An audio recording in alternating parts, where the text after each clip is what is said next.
ನಮಸ್ಕಾರ ವೀಕ್ಷಕರೇ, RR news ಕನ್ನಡಕ್ಕೆ ಸ್ವಾಗತ. ನಾನು ಶಾರು.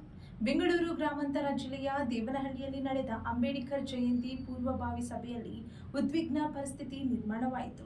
ಜಮೀನು ವಾಜ್ಯ ವಿಚಾರಕ್ಕೆ ಬೇಸತ್ತ ಒಬ್ಬ ರೈತ ಸಚಿವ KH ಮುನಿಯಪ್ಪ ಅವರ ಸಮ್ಮುಖದಲ್ಲಿ ವಿಷ ಕುಡಿಯುವುದಾಗಿ ಬೆದರಿಕೆ ಹಾಕಿದ ಘಟನೆ ನಡೆದಿದೆ. ಮುದ್ಗುರ್ಗಿ ಗ್ರಾಮದ ನಿವಾಸಿ ಆಂಜಿನಪ್ಪ ಎಂಬ ರೈತ ಅಧಿಕಾರಿಗಳಿಂದ ಕಿರುಕುಳವಾಗುತ್ತಿದೆ ಎಂದು ಆರೋಪಿಸಿದ್ದಾರೆ. ಈ ಬಗ್ಗೆ ಹೆಚ್ಚಿನ ವರದಿ ಇಲ್ಲಿದೆ.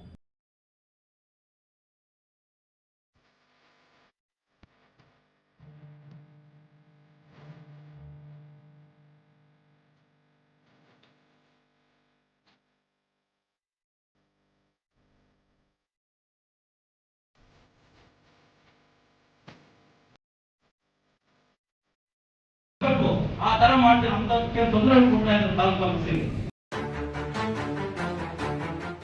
ದೇವನಹಳ್ಳಿಯ ಜಿಲ್ಲಾಡಳಿತ ಭವನದಲ್ಲಿ ನಡೆದ ಸಭೆಯಲ್ಲಿ ಆಘಾತಕಾರಿ ಘಟನೆಯೊಂದು ನಡೆದಿದೆ.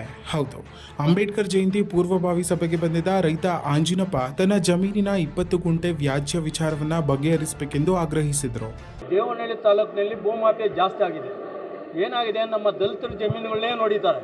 ಅವ್ರನ್ನ ಹೆಂಗೆ ನೋಡಿದ್ದಾರೆ ಅಂದರೆ ಇವರೇನು ಆ ತಿಳುವಳಿಕೆಲ್ಲ ಏನು ಬುದ್ಧಿವಂತರಲ್ಲ ಅಂತ ಅಂದ್ಬಿಟ್ಟು ಸವರ್ಣೀಯರು ಏಜೆಂಟ್ಗಳು ಆ ಸರ್ವೆ ನಂಬರ್ನ ಒಂದು ಚೇಂಜ್ ಮಾಡ್ತಾರೆ. ಆ ಚೇಂಜ್ ಮಾಡ್ತಲ್ಲ, ನಮ್ಮ ಪಾಣಿ ಹಿಂಗೆ ಆಗೋಯ್ತು ಅಂತ ಅಂದ್ಬಿಟ್ಟು ತಹಸೀಲ್ದಾರ್ಗೆ ಹೋದರೆ ತಹಸೀಲ್ದಾರ್ AC ಹತ್ರ ಕೇಸ್ ಹಾಕ್ಕೊಳ್ರಿ ಅಂತಾರೆ. ತಹಸೀಲ್ದಾರ್ ಹತ್ರ AC ಹತ್ರ ಕೇಸ್ ಹಾಕ್ಕೊಡಕ್ಕೆ ಹೋದರೆ AC ಅವ್ರು ಏನು ಹೇಳ್ತಾರೆ, ಕೇಸ್ ನಡೆಸ್ತಾರೆ. ಅವರು ಸವರ್ಣೀಯರು ಏನು ದುಡ್ಡು ಇರ್ತದೆ, ದುಡ್ಡು ಕೊಟ್ಬಿಡ್ತಾರೆ. ದುಡ್ಡು ಕೊಟ್ಬಿಟ್ಟು ಅವ್ರು ಪರವಾಗಿ ಆರ್ಡ್ರ್ ಮಾಡಿಸ್ಕೊತಾರೆ. ಆರ್ಡ್ರ್ ಮಾಡಿಸಿದ 3 ದಿವಸಕ್ಕೆ ರಿಜಿಸ್ಟ್ರೇಷನ್ ಹೊಡೆದ್ಬಿಡ್ತಾರೆ. ಬೇರೆಯವ್ರಿಗೆ 3 ದಿವಸಕ್ಕೆ ರಿಜಿಸ್ಟ್ರೇಷನ್ ಹೊಡೆದ್ಬಿಡ್ತಾರೆ. ಇದು 1.5 ಕೋಟಿ 2 ಕೋಟಿ ರೂಪಾಯಿ ಆಸ್ತಿ. ಅವ್ರು ತಗೊಳೋದೆಷ್ಟು 1 ಕೋಟಿಗೆ ತೊಗೊಂಡು ವ್ಯವಸ್ಥೆ ಮಾಡಿಬಿಡ್ತಾರೆ. ಇನ್ನು 50 ಲಕ್ಷನ ಅಧಿಕಾರಿಗಳಿಗೆ ಹಂಚ್ಬಿಡ್ತಾರೆ. ಅದು ನಮ್ಮ ತಾಲೂಕಲ್ಲಿ 5 ಜನ ಇದ್ದಾರೆ. ನಮ್ಮ ದೇವನಹಳ್ಳಿ ತಾಲೂಕು 5 ಜನ ಇದ್ದಾರೆ. ಈ ಥರ ಭೂಮಾಫಿಯನ್ನ ಸೃಷ್ಟಿ ಮಾಡೋದು, ಮಾಡಿಸೋದು ಭಾಗಗಳು ಇವರು ಸೇರೋದೆಲ್ಲಿ 20 ಕಪ್ಪು ಇದೆಯಲ್ಲ, ಎಲ್ಲೋ ಕೊಡಗೇಳಲ್ಲ ಅಲ್ಲ, ಇದು ಬೆಂಗಳೂರು ಇದೆಯಲ್ಲ, ಅಲ್ಲಿ ಸೇರೋದು, ಪಾರ್ಕಲ್ಲಿ ಸೇರೋದು ಇವರೆಲ್ಲ. ಈ ವೇಳೆ ಅಧಿಕಾರಿಗಳಿಂದ ಕಿರುಕುಳ ನೀಡಲಾಗ್ತಿದೆ ಎಂದು ಆರೋಪಿಸಿ ವಿಷದ ಬಾಟಲಿನ ಸಭೆಗೆ ತಂದು ಆತಂಕ ಸೃಷ್ಟಿಸಿದರು. ಅಂಬೇಡ್ಕರ್ ಜಯಂತಿ ಒಳಗೆ ಸಮಸ್ಯೆ ಪರಿಹಾರವಾಗದಿದ್ದರೆ ಕುಟುಂಬ ಸಮೇತ ಆತ್ಮಹತ್ಯೆ ಮಾಡಿಕೊಳ್ಳುವುದಾಗಿ ಎಚ್ಚರಿಕೆಯನ್ನ ನೀಡಿದರು.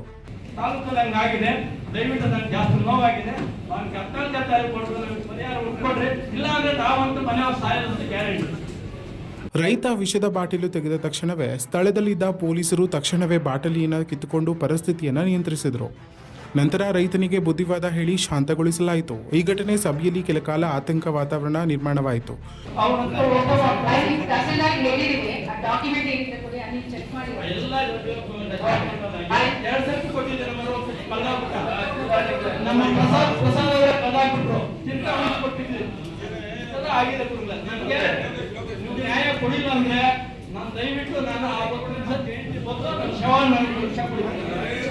ಇನ್ನಷ್ಟು ಹೆಚ್ಚಿನ ಮಾಹಿತಿಗಾಗಿ ನಮ್ಮ RR ನ್ಯೂಸ್ ಕನ್ನಡವನ್ನು ಸಬ್ಸ್ಕ್ರೈಬ್ ಮಾಡಿಕೊಳ್ಳಿ.